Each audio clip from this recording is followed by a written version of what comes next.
বিসমিল্লাহির রহমানির রহিম। মুক্ত লোকসান উচ্চ বিদ্যালয় কর্তৃক আয়োজিত অনলাইন ক্লাসের পক্ষ থেকে সবাইকে সুস্বাগত। আমি মোহাম্মদ শাকাওয়াত হোসেন, সহকারী শিক্ষক, ব্যবসা শিক্ষা। প্রিয় ষষ্ঠ শ্রেণীর শিক্ষার্থীবৃন্দ, আজকে আমি তোমাদের অনুশীলনী 4.3 দেখো 4.3 ইতিপূর্বে বোর্ডে আমি একটা স্থিতিশীল একটা ডাকে গেছি যে 4m + 8n, 5n + 2n, 12m + 9n তিনটি বীজগাণিতিক রাশি। প্রথম প্রশ্নটা যে m সমান -1 n সমান 1 হলে প্রথম রাশির মান নির্ণয় করো। দুই নম্বর হচ্ছে প্রথম দুটি রাশির সমষ্টি নির্ণয় করো। তৃতীয়টা হচ্ছে m সমান 2 n সমান -1 হলে রাশি তিনটির সমষ্টি নির্ণয় করো। এ হচ্ছে আমাদের অঙ্কটা। এখন আমি এটা সমাধান করার চেষ্টা করব। তাহলে প্রথম আমাদের কি বলছে দেওয়া আছে, আমরা লিখতে পারি দেওয়া আছে যে আমরা লিখবো m সমান হচ্ছে -1 আর n সমান কত আছে আমাদের 1। এখন বলছে আমাদের প্রথম রাশিটার মান নির্ণয় করতে হবে। প্রথম রাশিটা হচ্ছে আমাদের 4m প্লাস কত 8m, এই হচ্ছে আমাদের কি প্রথম রাশিটা। এখন আমরা 4 ঠিক থাকবে, m সমান কত বলছে তোমার -1 বসাইলাম, প্লাস এইটা আমাদের ঠিক থাকবে n সমান কত বলছে +n দিলাম, এটা আমরা গুণ করে দিই। প্লাস আর মাইনাস কি মাইনাস কত 4 কি 4 প্লাস 8 কি কত 8। তাই প্লাসের আছে হলো আমাদের কটা 8টা, মাইনাসের কটা আছে আমাদের 4টা।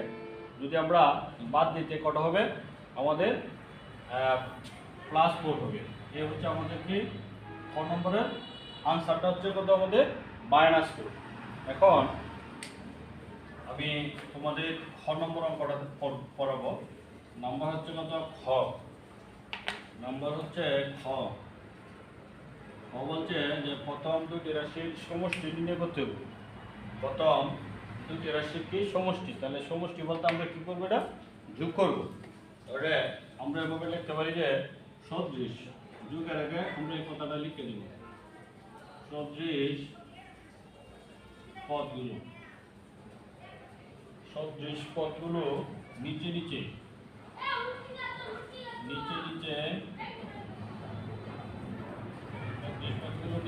সাজিয়ে পাই।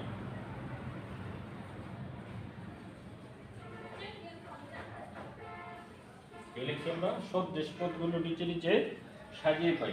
মানে প্রথম দুটো রাশি বলছে, প্রথম রাশিটা আমাদের কত আছে 4m প্লাস কত আমাদের 5m 8m।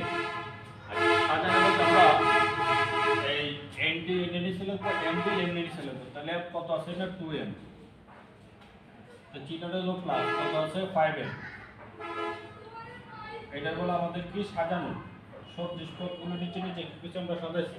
সদৃশ বলতে এমডি এমডি নিচে আর এনডি এনডি নিচে। এখন আমরা যোগ করে দিই 8 আর 5 আমরা কি করব যোগ করব। তা 8 আর 5 যোগ করলে 8 5 কত 13 দিলাম, এমটা ঠিক থাকবে, চিহ্নটা হলো প্লাস। এখানে 4 আর 2 কত 6 কত করে এই হচ্ছে আমাদের কি যোগদান। এই হচ্ছে তোমাদের খ নম্বর উত্তরটা। যদি বলে সমষ্টি নির্ণয় করার কথা, তাহলে তোমরা কি লিখবে যে সদৃশ পদগুলো নিচে নিচে সাজিয়ে, সদৃশ পদগুলো নিচে নিচে কি করে আমরা সাজিয়ে পাই। তা সদৃশ বলতে তোমাদের যে অক্ষরগুলো থাকবে এই অক্ষরগুলো ব্যবহার করতে, এম এর নিচে এম দিলাম, এন এর নিচে আমরা কি দিলাম এন। তাহলে এই সংখ্যাগুলো যোগ করছি কত 13, এমটা ঠিক থাকবে। 4 আর 2 কত 6, এমটা আমাদের কি থাকবে ঠিক থাকবে। এখন আমি তোমাদের ঘ নম্বর অঙ্কটা সলিউশন করব। গড়টা বলছে তোমাদের এই m সমান 2 আর n সমান -1 হলে রাশি তিনটি সমষ্টি কি করতে হবে নির্ণয় করতে হবে। তাহলে আমরা কি করতে পারি, তোমাদের আগেরটা আমরা লিখতে পারি সদৃশ, সদৃশ আমরা সদৃশ পদগুলো, সদৃশ পদগুলো নিচে নিচে সাজিয়ে পাই, সাজিয়ে পাই। তাহলে আমরা কি লিখছি সদৃশ পদগুলো নিচে নিচে সাজিয়ে পাই। তাহলে আমরা তোমাদের কত আছে না প্রথম যোগটা আমরা হতে পাই যা রাশি 6 কত আছে m আর কত আছে 13 কত আছে n। আচ্ছা এখানে কত আছে আমাদের 12 কি আছে এম, তো দিলাম 12 এম প্লাস কত আছে 9 কত এন। আমরা এটা ক হতে আনছি, এটা ক হতে কি করছি, এটা আমরা ক হতে পাই না, এটা কোথায় হতে পাই আমরা এই পাশে আমরা লিখে দিলাম ক হতে পাই, এটা আমরা কোথা থেকে পাই ক হতে পাই। এখন এটা আমরা যোগ করে দিই, এই 13 সাথে আমরা কত যোগ করব 9, 13 আপনার কত 22, 22 কত এন প্লাস এখানে 12 আর 6 আমরা কি করে দেব যোগ করে দেব, যোগ করলে কত হবে আমাদের 18, কত হবে আমাদের এম।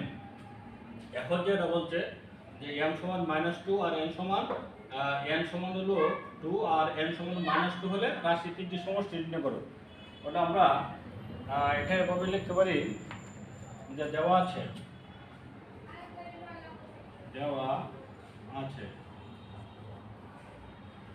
কত m সমান 2, n সমান কত -1, কত আছে আমাদের -1। এখন যে আমরা কাজটা করবো কত আছে 18 এম আর 22 কত আছে এন, তাহলে এম এর মানটা হচ্ছে কত 2 প্লাস 22 আমাদের ঠিক দেবে, এন সমান মানটা কত -1, তা 18 দেবে না কত 36 প্লাস 7 আছে -22 কি কত 22, তাই 36টা কিন্তু আমরা 22 বাদ দিতে কিন্তু 14, কত হবে আমাদের 14। এই হচ্ছে তোমাদের গ নম্বরের অঙ্কটা।